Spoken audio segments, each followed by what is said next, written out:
Welcome to GNCC Espresso Live. My name is Mishka Balsam and I will be your moderator for the next hour.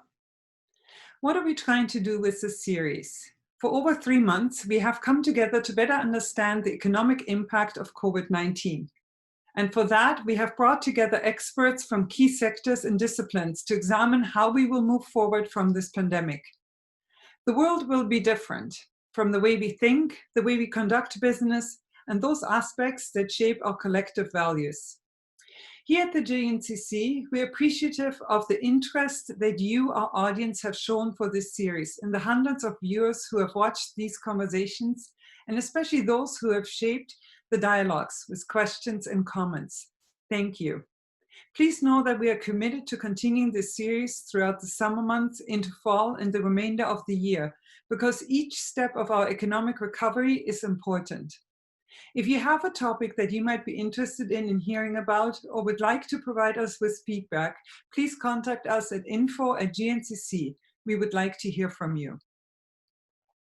In times like these, businesses, individuals, and governments look for data, for insight to define the vast spectrum of what recovery looks like, when it will take place, the short and long-term impact on organizations, household incomes, sectors, and so much more. Today, you're in for a special treat, as we have been joined by Adam Durrant, Operations and Research Manager with the Niagara Workforce Planning Board, and Dr. Trevin Stratton, Chief Economist and Vice President for Policy with the Canadian Chamber of Commerce. Adam and Trevin, thank you for joining us. As always, our GNCC Espresso Live is an interactive session. Participants are currently on mute, but if you have a question, there are 2 options available to you. You will see on the right-hand side of your screen the symbol of a hand. By clicking that, we know that you want to ask a question and we will unmute you. So please watch for it. And the second option, there's the option called a chat. It's a field where you can type in the questions. We can see them on our end and we'll do our best to get to it. And lastly, we had a high number of questions that came in via social media or email, and we're going to start out with just one of them. And this question is really directed actually both Trevin, at you and at Adam. What economic picture is emerging when you take a look at the latest labor force numbers? And Trevin, maybe if I could start out with you taking a look at it from a Canada-wide perspective, and then we'll pass the mic on to Adam to maybe give us more of a sense on the local end. Trevin? Sure. Thanks, Mishka. So, I think we are in a very unusual world and a very unusual economy, when we're somewhat celebrating a 13.7% unemployment rate, which is the highest ever recorded. But there is kind of a silver lining in the jobs numbers that came out. We gained almost 300,000 jobs, 290,000 jobs during the month of May. After significant declines over the previous 6 weeks at the end of March and during April, where we saw 3 million job losses. To put that in perspective, we're still net down 2.7 million jobs. But May, at least there was a little bit of an uptick. And I think it's worth unpacking these numbers a little bit because they can be a little confusing in some ways. So we might have the largest unemployment rate on record, but I think we need to keep in mind how unemployment is calculated as well. So a lot of the increases in unemployment that we saw in March and April were people losing their jobs due to job losses, and there was a correlation with job losses at the time, conceivably because of the restrictions put in place because of the pandemic. What we saw in May was that the amount of jobs were increasing, yet the unemployment rate was also increasing. And I think that what that indicates is that a lot more people are entering the labor force. How they measure unemployment is the amount of people that are either employed or looking for work. They're actually in the labor force. And so that increase in unemployment is probably people starting to look for work again, while previously in March and April they were not. A lot of those individuals tend to be younger Canadians. Some of them might be students as well. Also because some of the supports that have been put in place for students require students to be actively looking for work over the summer months as well. And so that might be part of the uptick too. But overall, that high unemployment rate, I think, is something that we definitely need to look at and unpack. Apart from that, what's really interesting is that the amount of jobs certainly increased, but what increased at a higher rate is actually the amount of hours worked. And so, a number of Canadians, they might have had experienced reduced hours if they didn't experience job losses in March and April. Come May, if they were able to keep their jobs, then the number of hours that they were working were increasing. And that was actually increasing at a faster rate, almost a 6% increase in the month of May versus kind of a 2% increase for the amount of jobs that were gained. And so that's somewhat good news. So there's some reason to be at least very, very cautiously optimistic about the numbers. And maybe I'll pass it over to Adam to talk about the local picture. Adam? Brilliant. Thanks. So morning, everyone, and thanks for having me again, Mishka. It's always a pleasure to be a part of a GNCC Espresso. It's also nice when someone else explains the technical nuances of unemployment rates, because normally that falls on my shoulders. So Trevin, thank you for that. Just wonderful to be able to jump right in and not have to do the legwork there. I think locally we're seeing it's a slightly different picture. And again, we have to get into the weeds a little bit on why Niagara can be a little bit different than what we're seeing at a provincial or national level. Regional labor market stats are informed by a 3-month floating average. And 98% of the time, that does exactly what we want it to do. It smooths out the irregularities. It stops a bump in one sector from having a disproportionate impact on the overall labor market stats. And in fair weather conditions, that's exactly what we want. Now that we're in these very, very strange days, that slowed down some of the visual impact of what we were looking for in our labor market stats. So it was only when we got into the May data that we had 3 months of pandemic data in our analysis. So when the province and Canada looked like they were starting to improve, we started to see some rallies. Niagara started to really come into what the full impact of the pandemic had done to local employment. So when we look at the data there, and I don't want to rehash what Trevin's already gone through, but we're looking at some really interesting changes happening with our people who are leaving the labor force overall. We have almost 20,000 people in 3 months who left the labor force. So these are not people who are working. These are not people who are looking for work. And there's always going to be a level of natural attrition with people leaving the labor force. That's to be expected. People retire, people take leaves of absence. This happens. But when we compare where we were this time last year, over a 3-month period in February to May of 2019, we only had 9,200 people leaving the labor force. Now we're almost at 20,000. So the impact of COVID-19 is certainly measurable when we look at 13% unemployment, when we look at an employment rate at 46%. So less than half of the people age 15 and over in Niagara are actually employed right now. We haven't seen numbers that low for as long as the data is available. Granted, that only goes back to about 2001 at a local level, but that's the bottom of the trough there. But we're also seeing this sort of unexpected impact of, with whole sectors shutting down, people are just being driven out of the labor force. And whether or not that leads to a bit more of a long-term economic scarring as sectors start opening up, that sort of remains to be seen. That's what we're trying to figure out as we move forward with the data and our analyses. I appreciate your perspective on it, Adam. And you brought up one thing, and I was wondering if it's worth diving into it a little bit more.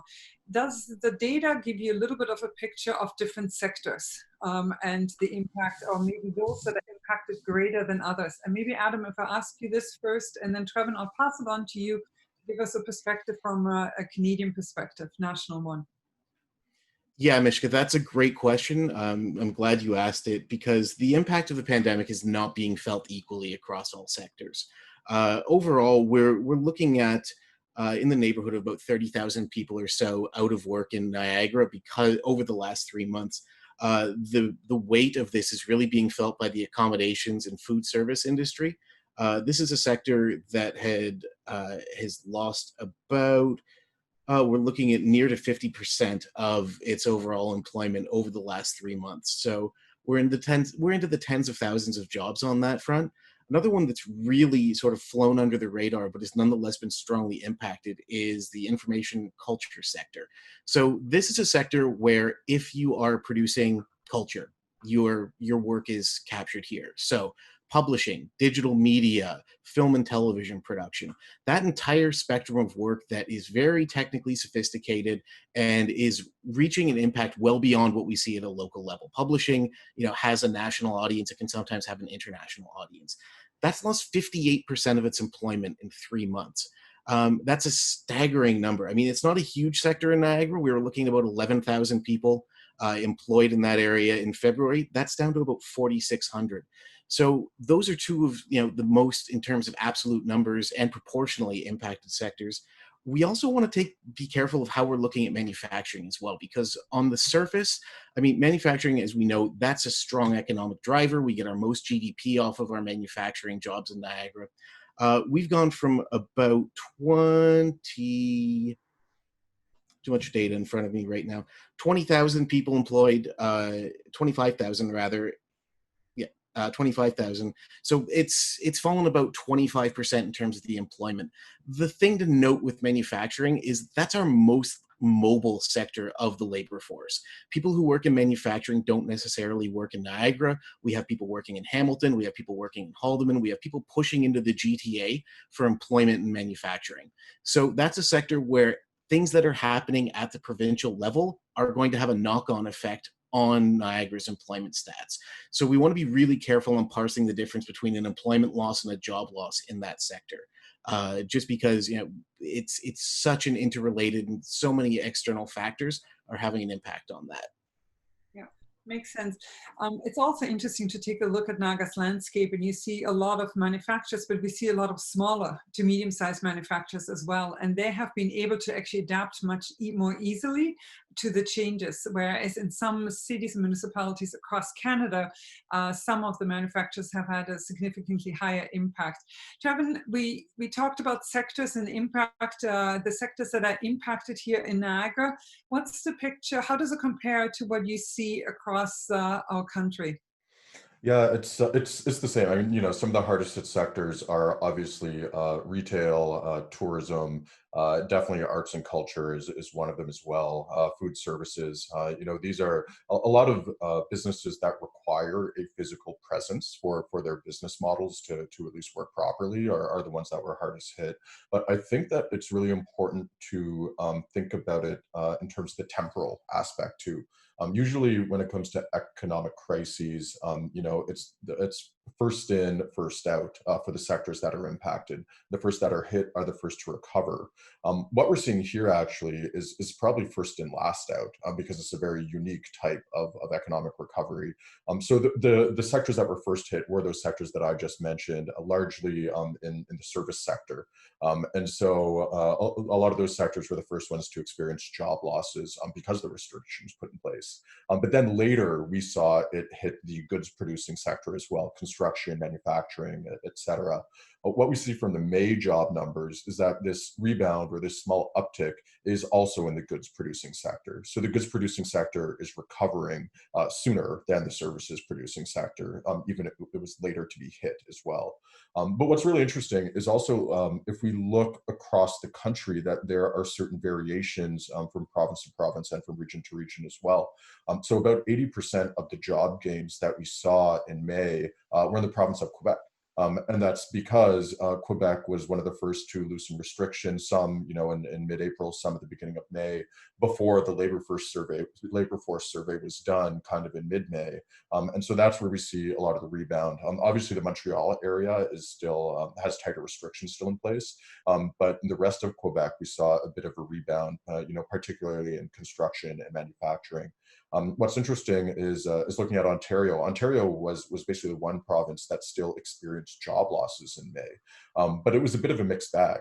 So the goods producing sector did increase in May for Ontario, specifically in manufacturing, and the province-wide, Ontario gained around 14,000 jobs in the manufacturing sector. But the services sector, the decline in jobs in the services sector in Ontario more than offset that.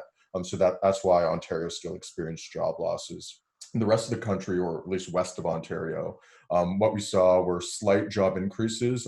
Those were mainly in service sectors, actually in Western Canada, and that's specifically because a lot of the numbers when it comes to health aspects of the pandemic, a lot of the cases are specifically in Ontario and Quebec, and so some of their service sector industries were able to reopen and rebound at a much faster pace.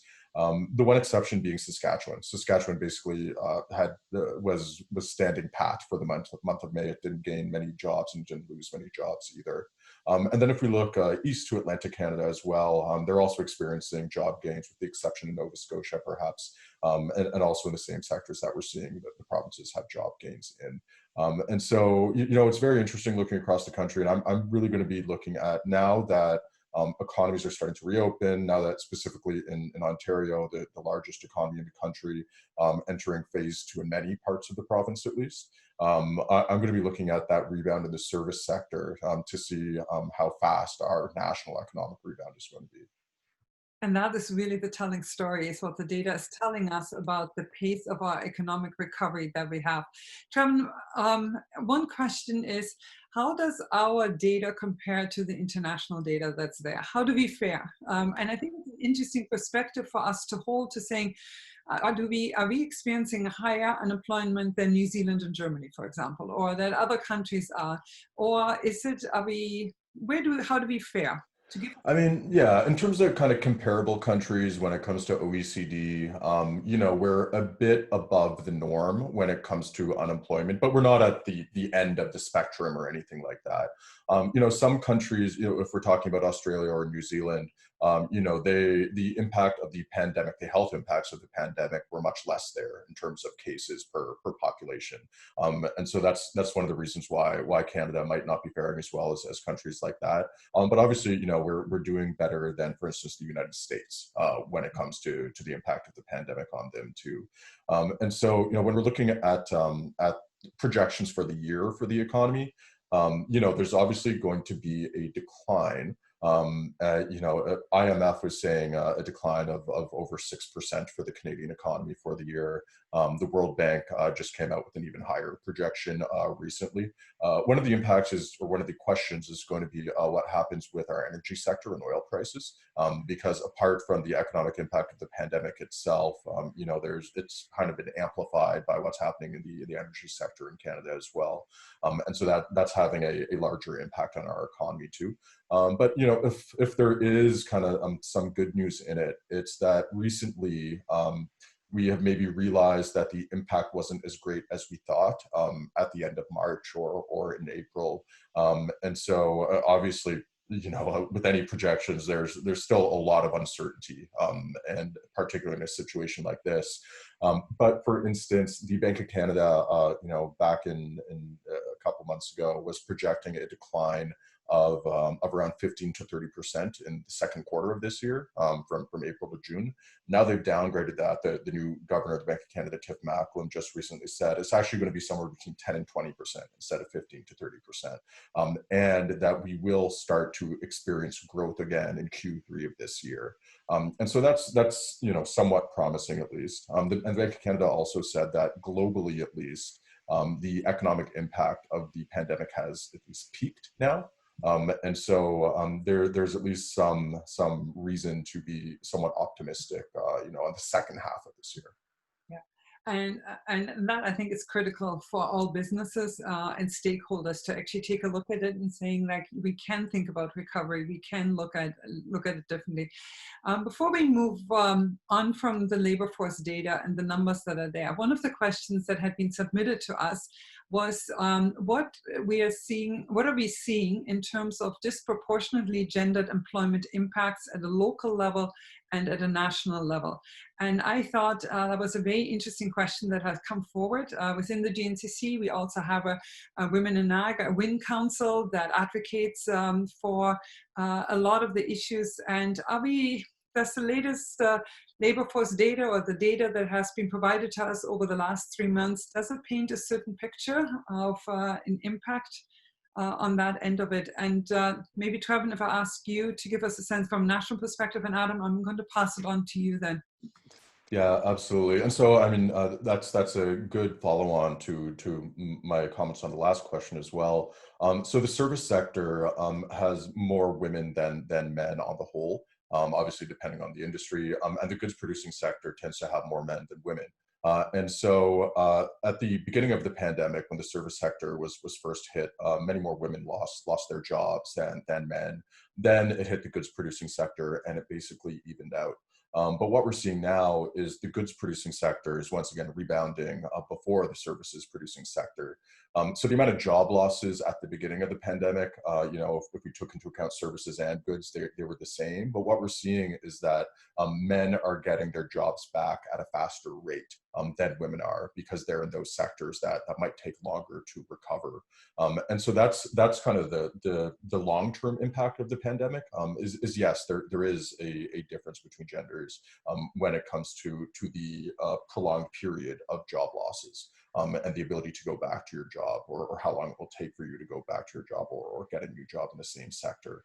And so there definitely is an impact there. And so, we at the Canadian Chamber of Commerce, we work together with Statistics Canada on creating the Canadian Survey on Business Conditions. And we had 13,000 responses. It was the largest survey in the field, right in the height of the pandemic. Data coming out kind of in mid-April, and we broke down the numbers by gender, also by disability-owned businesses, by minority-owned businesses, by immigrant-owned businesses as well. And certainly there were unique impacts, but a lot of these groups as well, diversity-owned businesses, were also adapting to the changes at a faster rate. For instance, using new practices, using new tools, using new ways to reach out to customers, using things like e-commerce. And so that was an interesting aspect, is that a lot of these diversity-owned businesses were using new tools more so than the national average. Yeah, very interesting. Adam, what does it look like at a local level here for Niagara? Yeah, so it's following trend on what Trevin's already covered. It's at once surprising and not surprising, just because of the gendered nature of the industry breakdown that we have in Niagara and Ontario and Canada. So of the about 31,000 people who lost employment between February and May, 65% of them were women, 35% of them were men. And again, that sounds like it's skewed much more heavily towards women, but also we have to think about the fact that we have accommodation, food service, information culture. Those are sectors where we have a predominance of women working in the field over men. So the data is reflecting where we're seeing the industry sectors being hit the hardest on that front. We're also looking, when we start breaking it down to full-time, part-time employment, about 60% of the people to lose full-time employment were women, compared to 40% men. 75% of the people losing part-time employment were women. 75% were women. So that's also starting to get into conversations on economic precarity, employment precarity, that you're seeing people who are working in conditions of probably having multiple jobs, and they're the ones that are disproportionately being hit hardest from that.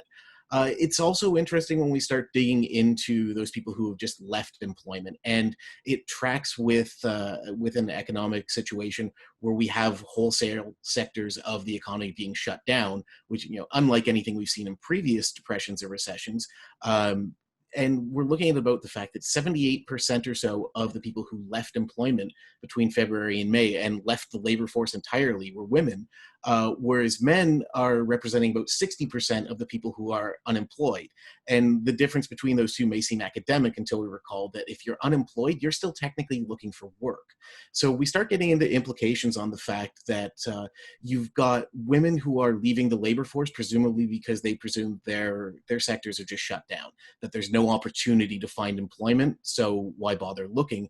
Where you're seeing 60% of the unemployed individuals are men who are obviously presuming they can still find work. They're still engaged in job search activities. So it follows with what we're seeing at the higher geographies.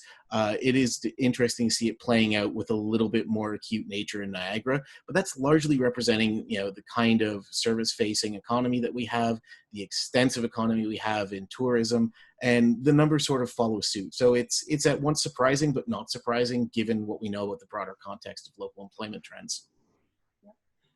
It's appreciated to actually look at the data in more details because it defines in some ways our region and our recovery at the same time. Adam, thank you for the picture on just the gender impact. You had earlier on also looked at the impact on youth that it has, or the way they're being impacted. If you take a look at millennials, like the age group of 25 and older, what does the employment picture there in Niagara, what does it look like for that segment of the labor force? So youth are almost always predominantly impacted more in an economic slowdown than the general labor force as a whole. We saw this in 08, 09, particularly so. But it's really the situation that we have now has poured gasoline on what we saw unfolding over the course of 9 months in 08, 09 locally. We're looking at a youth unemployment rate locally in May of 32%. And that's the unemployment rate, and the employment rate is 38%. So consider that less than 40% of everyone age 15 to 24 is employed in May in Niagara. That's strikingly different comparison from where we were this time last year, which had about 12% youth unemployment, which still sounds high, but is actually quite reasonable for the youth demographic. So this is an area where we're seeing, a replication of a pattern that we had 10 years ago. We're seeing youth who are graduating into, very challenging economic times. This is going to have a knock-on effect that we're going to be looking at for years to come. Anytime you have a cohort of young people graduating into the workforce and the job demand isn't what necessarily they trained for, or we're going to be looking at dramatic shifts in how business is done, that's going to produce a long-term effect that it's really difficult to start getting into measurements on that right now, just because we don't know how things are going to shape up. So it's a significant impact for youth, and that's true. We've looked at other geographies. We're seeing that in Hamilton. We're seeing that in London. This is not a Niagara phenomenon. This is happening across the southwestern Ontario geographies we've looked at, just for a quick comparison. I'd leave Trevin to speak to the national level lens on that. Yeah, it's a similar picture that we're seeing nationally as well. The unemployment rate for young Canadians is somewhere near 40% as well across the country. And certainly, some types of jobs that younger Canadians tend to be employed in, things like precarious work and the gig economy, were certainly impacted by the crisis, and those individuals are.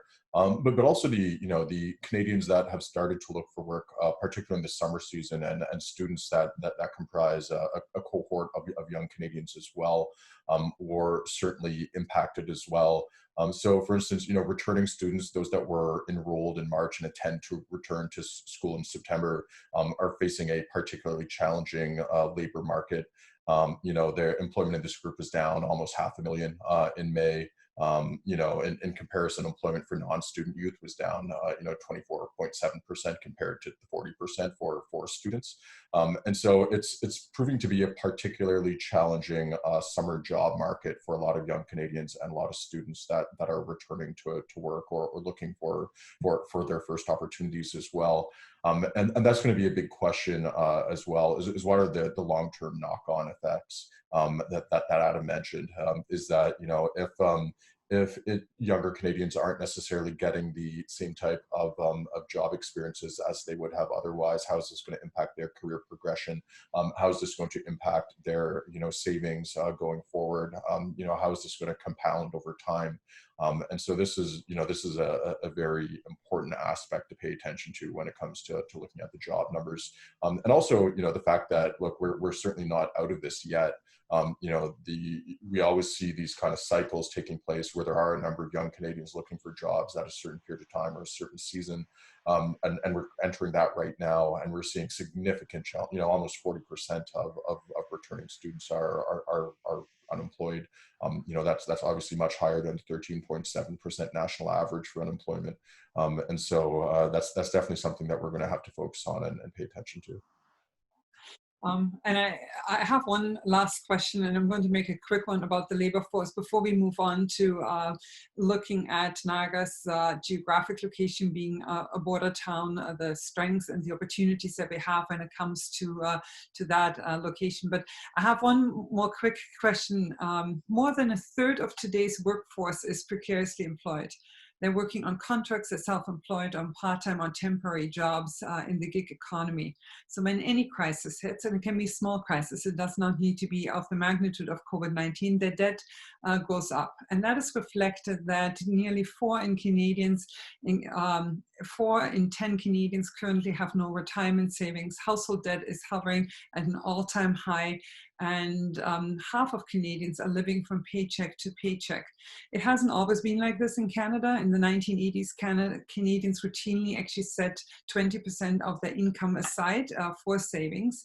But what has really changed is the nature of our employment.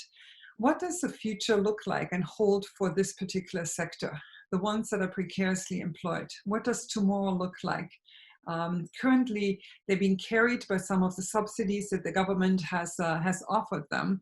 But is there some learning or something that a takeaway that we're saying, like fundamentally, we have to look at it differently and possibly set ourselves up differently? Trevin? Yeah, definitely. I mean, look, the Canadian labor force will not be the same when it comes time for recovery. In the span of a couple months, we went from one of the tightest job markets in history to over 3 million job losses. Employment may not return to pre-crisis levels at any point soon. And also the available jobs and the skills required might shift too. A lot of employers will increasingly look to automation to maintain operations during future crises and also to reduce risk. Canadians are also going to need reskilling, upskilling, and skills training programs to get them back to work. And education and training itself is also going to change. This is going to include a greater need for online learning and durable skills, with a focus on work-integrated learning and lifelong learning too. And of course, ensuring that all Canadians have an opportunity to participate in the recovery will be essential for things like inclusive growth and widespread job creation. So we've been thinking about this at the Chamber, and what are programs and policies that can be put in place to address this aspect of the labor market during the crisis. And certainly, we are looking at creating a talent pipeline management system, which is basically, business-led labor market strategies tailored to individual communities by using local labor market information and real-time data, and also potentially using chambers of commerce and boards of trades as local hubs for employer collaboratives that can kind of provide the time and space for businesses to share and collaborate and plan by building benchmarks and resilience to future-proof workforce planning. But I also think, you mentioned some of the supports that have been put in place, like CERB or the supports for students. I think what the crisis has shown is that we also, we need a comprehensive review of employment insurance to identify the reforms needed to kind of respond to the current and future workforce needs, and also ensuring that Canadians remain connected to the labor force, and including a strong upskilling and reskilling training component. And so, certainly the labor force has changed, and the types of jobs that Canadians are employed in has changed. And we really need to put in place supports and programs, and looking at things like employment insurance and revising it for the way the labor market has changed. And maybe the pandemic will help accelerate that transition that needs to take place. Yeah, I appreciate that. There's been a question that has come in by Ken, and he is asking, has any work been done on the impact versus lower income versus higher income segments in the labor force? I'll put it back to both of you. Maybe Adam, if you want to touch this one first, and then maybe we get Trevin, you on the national perspective, and then we'll move on to other economic recovery topics. So this is a fantastic question, and it really serves to illustrate one of the challenges we have is that income data is often some of the slowest data that we get. It's extremely reliable when we get it because it generally comes from tax data, which also means it's about 2 years behind where we are in the current calendar year. So we have to use proxy measures to try and get some estimates of what's going on that front. So for our part at the planning board, we do a lot of aggregation of online job demand, and that's something our whole team is involved in.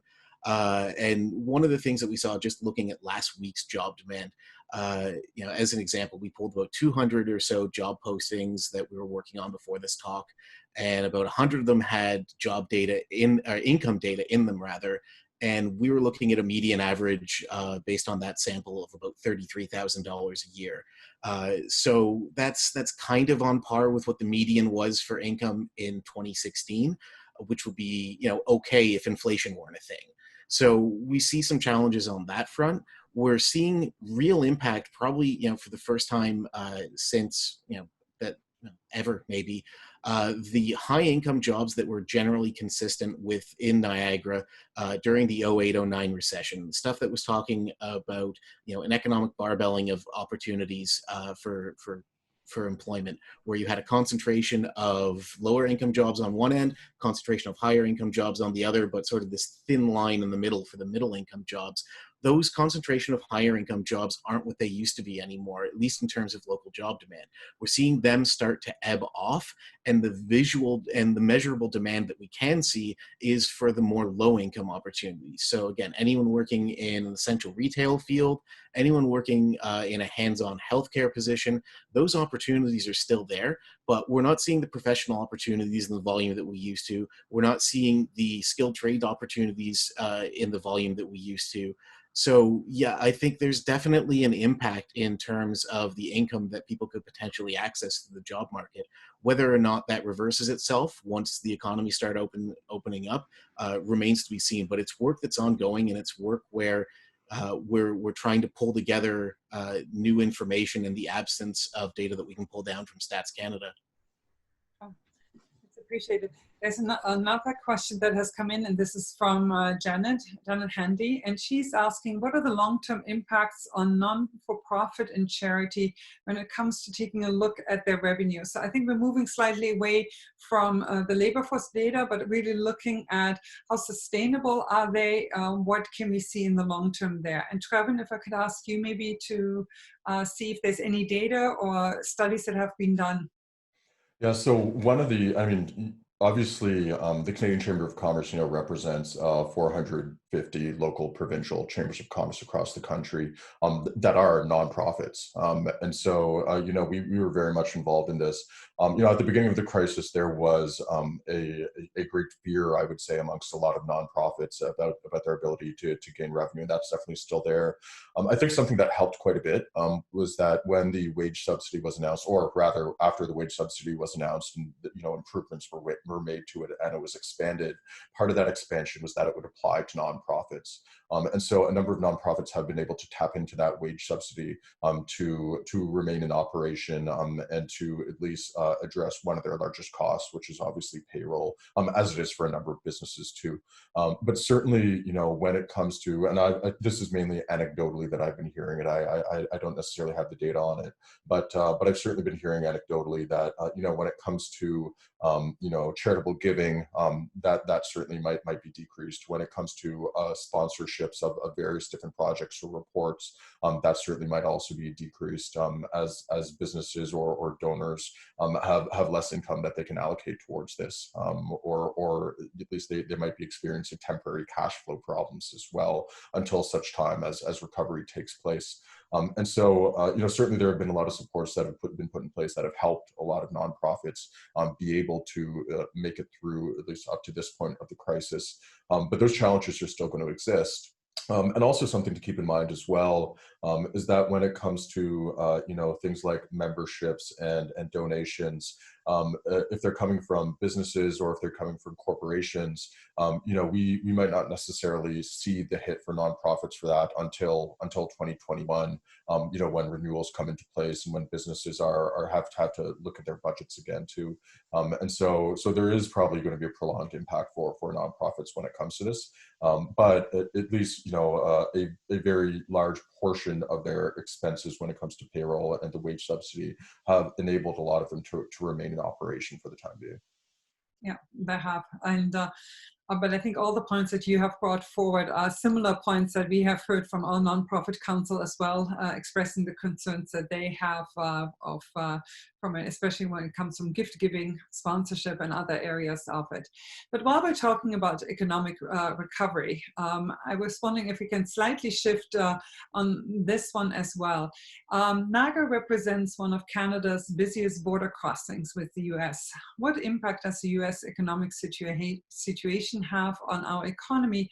And secondly, how critical is it for us to have that border open up more than just for the essential business and trade that it's open for?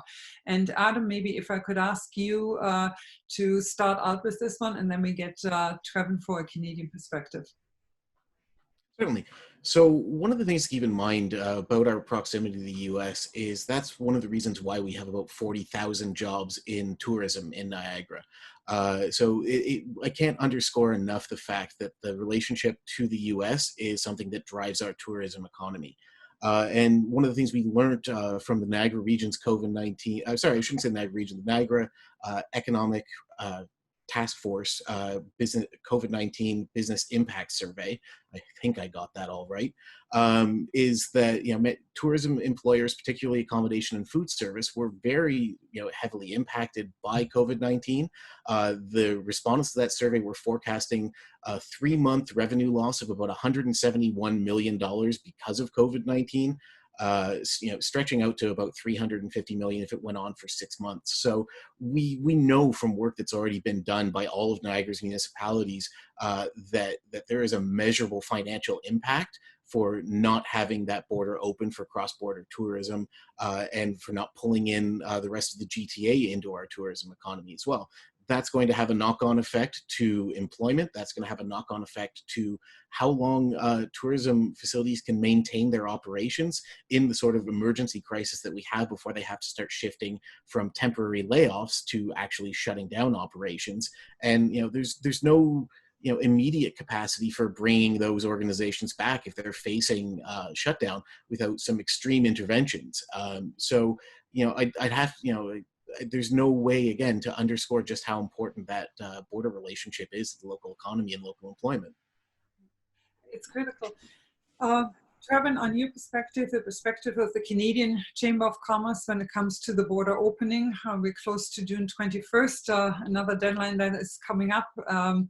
What are your thoughts on it? Yeah, and I think, I certainly echo everything that Adam said, and definitely the impact on the tourism sector, the impact on the transportation sector as well is going to be massive. A very important aspect, I think, is also the impact on supply chains. Certainly, we have talked about supply chains within Canada as well, and those have definitely been impacted, but also international supply chains. Certainly for areas like the Niagara region and many others. I was speaking on a webinar for Windsor the other day as well. They are highly integrated with the United States and the Great Lakes region, and in that region in particular.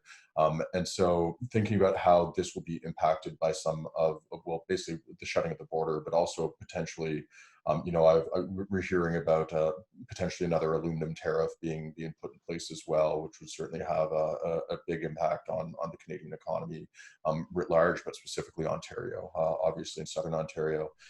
But I think it's also important to keep in mind that this is part of a larger global pattern too for supply chains, in that, for many decades, we've created these kind of internationally integrated global supply chains for manufacturing and for many other sectors. And the pandemic has shut a lot of those down immediately.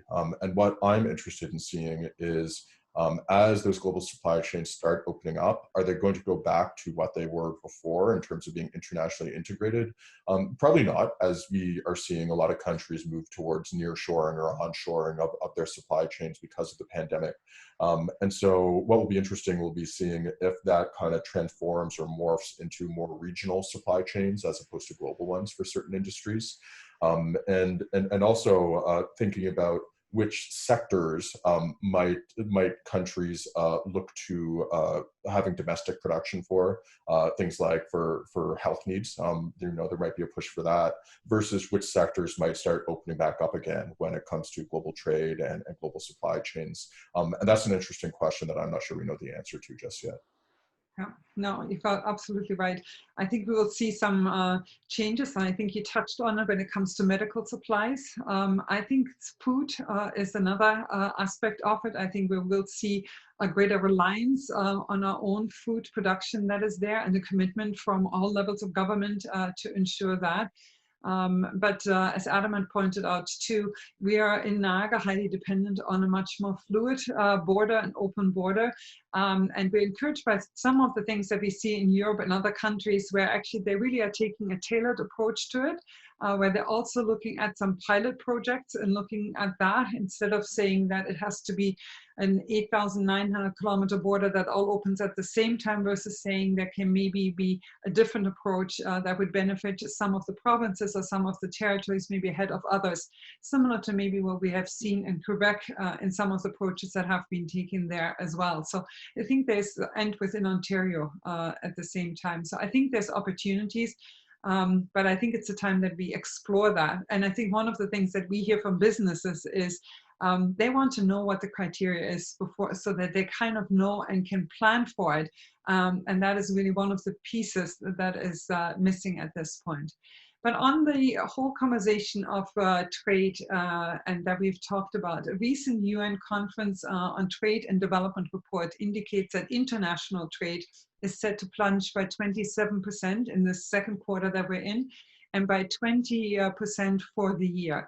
And those are major sectors that are being impacted by it: automotive, energy industries, areas where we've seen really significant collapse of some sectors.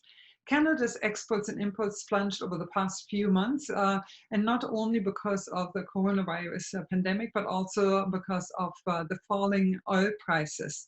What does that mean to Canadian businesses, and how will it redefine our recovery? Trevin, what impact, what are we going to see for the second half of this year? What can we expect? Yeah, and I mean, this is something that usually happens during economic crises. Oftentimes there's kind of a wave of globalization and then a wave of global fragmentation when a crisis hits. And so this definitely falls in line with that. I will mention, obviously, trade and global capital flows are being hit quite a bit this year. But this is a longer term trend as well. For the previous few years, we haven't necessarily seen the growth in trade or the growth in global capital flows that we were used to, maybe a decade ago or before the 2008 crisis. And so this kind of reversal of decades of economic globalization and international supply chains are going to create challenges for a trading nation like Canada. International trade patterns and global capital flows are going to shift as the pandemic disrupts the global economy. And potentially the pull of protectionist policies are going to grow as countries look inwards to recover from COVID-19. And the barriers erected during the crisis will also be slow to come down. And so we should expect, a restructuring of international tourism and transportation sectors, the effects of which will undermine our ability to attract international students. And also the Canadian tradition of internationalism will kind of be forced to operate in a dramatically new global environment and a global economy. And so, we are certainly kind of working together with the business community to identify Canada's capabilities and gaps and things like critical supply chains, including what policies will support the ability to produce and import the products that are vital to Canada's economic well-being, and what measures will also enhance the ability of Canadian companies to export into global supply chains. And we also think government should work with coalitions of like-minded allies to protect the critical elements of the rules-based trading system that we have developed over time, and also develop norms critical to our national interests, including rolling back distortive industrial subsidies, protecting our ability to thrive in a digital or an intangibles economy. And what's also going to be important for Canada is prioritizing and better utilizing existing trade agreements, trade facilitation and border measures as we work to recover from COVID-19, because there's definitely an opportunity there, at least when it comes to recovery within the international context. Yeah, it's extremely helpful, your perspective actually on it. Adam, there's a question that has come in. It's like, how does this current time compare to our 2008 and 2009 recession? The comparison has often been drawn, and I think it is in a way that people want to not feel comfort, but feeling some kind of knowing what to expect or how does it compare. Sometimes that question alone helps us in giving us that perspective. Can you give us a sense of that when we take a look at the Niagara market? Yeah. So, I mean, if I had a dime for every time somebody said the word unprecedented with respect to what we're going through right now, I'd at least have enough to go get a Starbucks coffee. But I mean, that's really where we are with respect to this situation. The trend with the 08-09 recession and the 2001, I mean, even if we go back to the 80s as well, those were recessions that impacted local economy at a broad level. There was an increase in unemployment, but you didn't have a drop off in participation rate. You weren't seeing wholesale exits from the labor force like we're seeing right now. And you were seeing, the amount of available job decrease. You were seeing more slack in the labor market, and it was happening over a longer time frame. We're looking at 8 or 9 months, where we saw negative impacts from the 08-09 recession. We did in 1 month what the 08-09 recession did over the course of 9 months. And then we beat that. And in the second month, when we started getting the April data in, we were going back to having to look for the nearest comparison to be the crash in the 80s. And now that we're into the May and we have the full impact of it, again, there's nothing in recent memory that compares to this in terms of the scope, in terms of the type of employment losses, the individual shutdown of industry sectors. Just did not happen in any other recession. We saw more even distribution of the pain of an economic slowdown in those previous instances than what we're seeing right now, where it is highly sector focused. And even where it's not sector focused, we're seeing such little job demand, and it's starting to give us questions about labor mobility, not in terms of the labor force moving, although that's been shut down as well, which was a great asset that we always had available to us in previous economic slowdowns. Niagara has a mobile labor force. Well, having that mobile labor force is not anything that's a benefit when you're working in pandemic conditions with about 4 out of 10 people having to work from home as a matter of public health. So that's changed on us as well, but also mobility in the sense that no one's looking to change careers in a pandemic. People are looking to desperately hold on to what they've got. So you start seeing opportunities that you would naturally get through sort of frictional unemployment, through people transitioning from one position to the next of their own volition. We start to see those drying up as well. And I mean, that's something that we're seeing evident in job demand data right now. And depending upon the quality and speed of the recovery, that could be something that carries with us for months to come. So, I mean, I don't want to get too far into predictions, but I mean, that's a fairly safe one to make at this point. Yeah. Another question that has come in relates to the subsidies that are there. Some of them have worked quite well for some sectors and individuals. Others have been more challenging, I think, for business to apply or to access. Do we need to have those subsidies continue, or as many of them are scheduled to end at a certain time? Sometimes we hear they're planning to have to continue them. Which subsidies are necessary for businesses over the next 6 months to ensure that they can recover the way that they need to recover and stabilize and create some resilience within their organization? Trevor? Yeah, that's a great question. So, at the beginning of the crisis, and the Canadian Chamber was very much, involved in putting together ideas for the recovery, including some of the subsidies that have been put in place.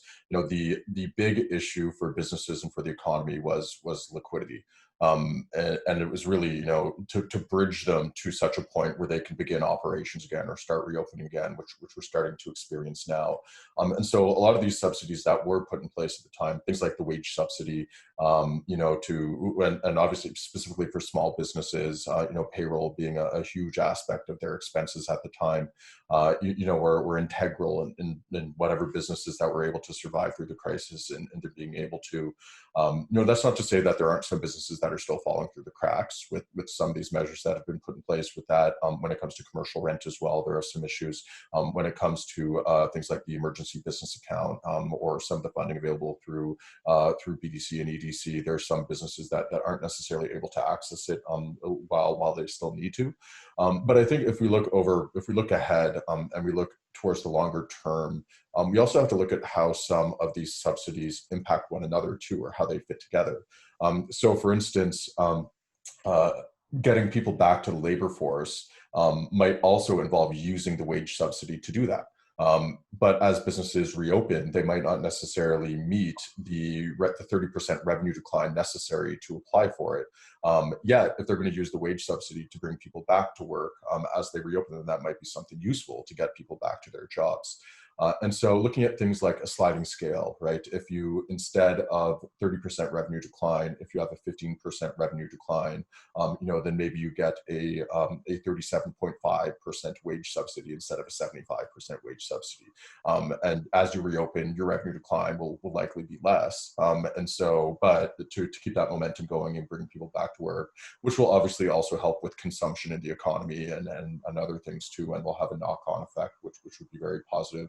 But then also looking at how the CERB might also be impacting bringing people back to work as well through the wage subsidy, and figuring how those different aspects are going to work is going to be one of the challenges for governments going forward as we kind of enter this reopening phase and potential recovery phase too.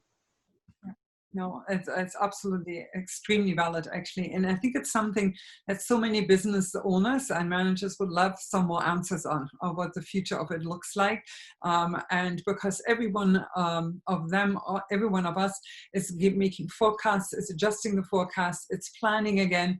And those pieces of information are critical from now, even if we don't have it further than the end of the year, but having an understanding of that aspect of it. I know we only have 5 minutes left, but one of the questions that has come back, and I am seeing these questions coming forward, and I think it's giving me an indication that I think a lot of businesses want some kind of sense of not security, but the sense that we are going to make it through this. So one of the questions that had been submitted to us was the sense of how many business organizations will not make it through it this year or the next year and a half.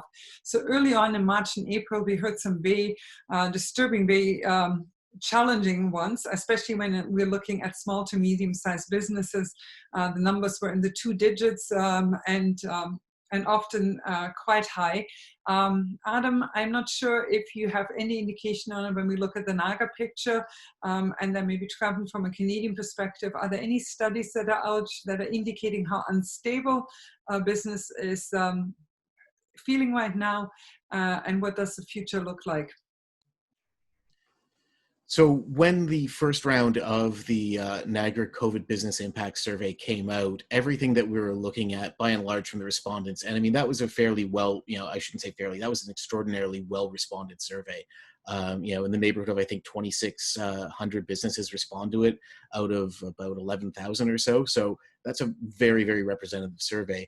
And they were mostly looking at temporary shutdowns compared to permanent shutdowns, and temporary layoffs compared to permanent layoffs.